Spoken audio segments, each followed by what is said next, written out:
নমস্কার, আমি ডক্টর সুদীপ হালদার। আজকে যে বিষয় নিয়ে আমি কথা বলবো সেটা হলো স্ক্রিনিং স্টমাক ক্যান্সার বা গ্যাস্ট্রিক ক্যান্সারের ক্ষেত্রে। এটা আদৌ কতটা কি দরকার, আদৌ এখানে আমরা সেটা ফলো করি কি না, এবং কখন এটা ফলো করার দরকার হতে পারে। এখন স্ক্রিনিং জিনিসটা কি? স্ক্রিনিং মানে এমন কিছু ইনভেস্টিগেশন বা এমন কিছু পরীক্ষা যেটা দিয়ে আমরা আগে থেকে ডিটেক্ট করতে পারি যে এখানে ক্যান্সার ডেভেলপ কিছু করছে কি না। মানে ক্যান্সার ডেভেলপ হওয়ার আগেই যদি আমরা একটা ডিটেকশন করতে পারি যে এখানে ক্যান্সার হতে পারে, বা একটা কোনো প্রোগ্রাম যেখান থেকে পরপর কিছু চেঞ্জ হলে আমরা একটা আইডিয়া করতে পারি যে এটা ক্যান্সারাস চেঞ্জ হচ্ছে হয়তো। তো সেই পরীক্ষা সেটা কিভাবে হয়, এটা বিভিন্ন ক্যান্সার বা বিভিন্ন রোগের ক্ষেত্রে বিভিন্ন হতে পারে। তো এই যে পরীক্ষা বা পদ্ধতি, এটাকেই বলা হচ্ছে স্ক্রিনিং।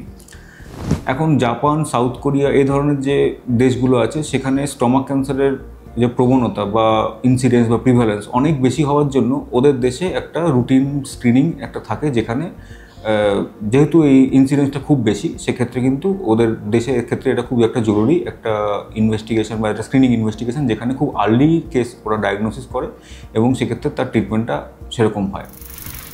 এখন যদি আমাদের দেশের পরিসংখ্যান দেখা যায়, তাহলে নর্থ ইস্ট যে পোর্শন যেখানে রয়েছে, যেমন মিজোরাম, এখানে কিন্তু গ্যাস্ট্রিক ক্যান্সারের পরিমাণ অনেকটা বেশি দেশের অন্যান্য জায়গার থেকে।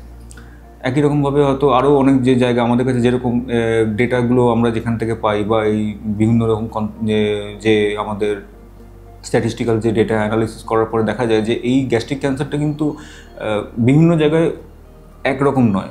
মানে ইন্ডিয়ার মধ্যেই সব জায়গায় কিন্তু একরকম নয়, কোথাও বেশি কোথাও কম। যেরকম আমি বললাম, মিজোরামে হয়তো খুব বেশি, তারপরে হয়তো কিছু কিছু ডিস্ট্রিক্ট অফ মেঘালয়তে বেশি, সাউথ ইন্ডিয়ান কিছু জায়গায় একটু বেশি। তো এরকম বেশি হওয়ার জন্য কোথাও কোথাও বেশি, কোথাও কোথাও কম।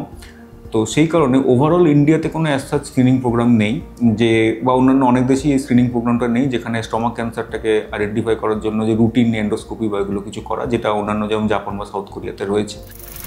যেহেতু এই ক্যান্সারগুলোর সিমটমগুলো খুব ভেগ বা একটা ইলডিফাইন্ড একটা সিমটম, যেগুলো অনেক ক্ষেত্রে অনেক রকম সমস্যার সিমটমের মধ্যেই ধরে এবং অনেকেই সেটাকে অবহেলা করে বা করে ডায়াগনোসিস করার মতো, আমরা যখন ডায়াগনোস করি তখন একটু অ্যাডভান্স হয়ে যায়, তখন স্বাভাবিকভাবে প্রশ্ন আসতে পারে এটা স্ক্রিনিং করার দরকার আছে কি না।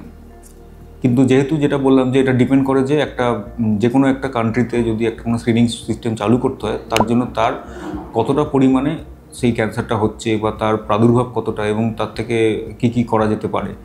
এখন এই ক্যান্সারটার অ্যাজ এ হোল ইনসিডেন্স খুব বেশি নয়, কিন্তু এই ক্যান্সারটা আমরা যখন পাচ্ছি তখন অ্যাডভান্স স্টেজে পাচ্ছি, যেটা কারণ হলো ইলডিফাইন কিছু একটা ভেগ সিমটমের জন্য। এখন যদি আমরা নিজেরা সচেতন হই, এই যেটা আমি আগের ভিডিওতে অলরেডি বলেছি যে কী কী সিমটম হলে গ্যাস্ট্রিক ক্যান্সার আমরা সাসপেক্ট করছি, বা গ্যাস্ট্রিক ক্যান্সারের কী কী সমস্যা নিয়ে পেশেন্ট আমাদের কাছে প্রেজেন্ট করছে, তো এইগুলো যদি হয় তখন কিন্তু সেই ক্ষেত্রে আমরা ডাক্তারবাবুকে দেখানো, তার এন্ডোস্কোপি করা বা বায়োপসি করে এখান থেকে প্রমাণ করা যে এটা একটা ক্যান্সার হচ্ছে বা ক্যান্সার বা অন্য কোনো ডায়াগনোসিস হলো। এই যে ক্যান্সারের ক্ষেত্রে যেটা এই স্ক্রিনিংটা অন্যান্য দেশের মতো এখানেও যেরকম হয় না, কিন্তু কিছু কিছু ক্ষেত্রে যেখানে হাই রিস্ক, যাদের অলরেডি ফ্যামিলিতে হয়তো অনেকের গ্যাস্ট্রিক ক্যান্সার হয়েছে, তাদের বয়স কম, তাদের অলরেডি সেরকম জেনেটিক কোনো টেস্ট করা রয়েছে যেখানে একটা গ্যাস্ট্রিক ক্যান্সারের প্রবণতা আছে, সেই রকম কিছু পার্টিকুলার ক্ষেত্র ছাড়া আলাদা করে ওভারঅল পপুলেশনের জন্য স্টমাক ক্যান্সারের স্ক্রিনিংয়ের কোনো এখানে স্ক্রিনিংয়ের ব্যবস্থা নেই বা খুব একটা দরকারও নেই। বাট আমাদের নিজেদের সচেতন হতে হবে যে কী কী সমস্যা হলে আমরা অবশ্যই ডাক্তারবাবুর কাছে যাব, এবং ঠিকই সেখান থেকে গিয়ে আমরা কিছু ইনভেস্টিগেশন দরকার পড়লো কি সেটা কী করলো, সে ডাক্তারবাবুর উপর ডিপেন্ড করছে বা হসপিটালের উপর ডিপেন্ড করছে, সেখানে দেখানো, এগুলোর উপর ডিপেন্ড করছে। তো এটাতে আপনাদের সচেতনতা বাড়াতে হবে, আপনাদের উদ্যোগী হতে হবে যে কোনো সমস্যা যদি খুব পারসিস্ট করতে থাকে সেটাকে অবহেলা না করে ডাক্তারবাবুকে দেখানোটা খুব দরকার। তো এটাই ছিল যে স্ক্রিনিং কি, স্টমাক ক্যান্সারের স্ক্রিনিং জাপান বা সাউথ কোরিয়ার মতো এই দেশে বা অন্য অনেক দেশে এটা হয় না, এবং কেন হয় না, এবং আপনাদের কী কী দিক থেকে আপনারা নিজেদের সচেতন করতে পারেন, যেভাবে থাকলে যদি গ্যাস্ট্রিক ক্যান্সার হয়েও থাকে তাতে আমরা আর্লি ডায়াগনোসিস করতে পারি। তো এটা নিয়ে আপনাদের যদি কোনো কোশ্চেন থাকে বা এরকমই ক্যান্সার সম্বন্ধে কোনো কোশ্চেন থাকলে আমাদেরকে লিখে জানান, আমরা তার যথাযথ উত্তর দেওয়ার চেষ্টা করব। নমস্কার।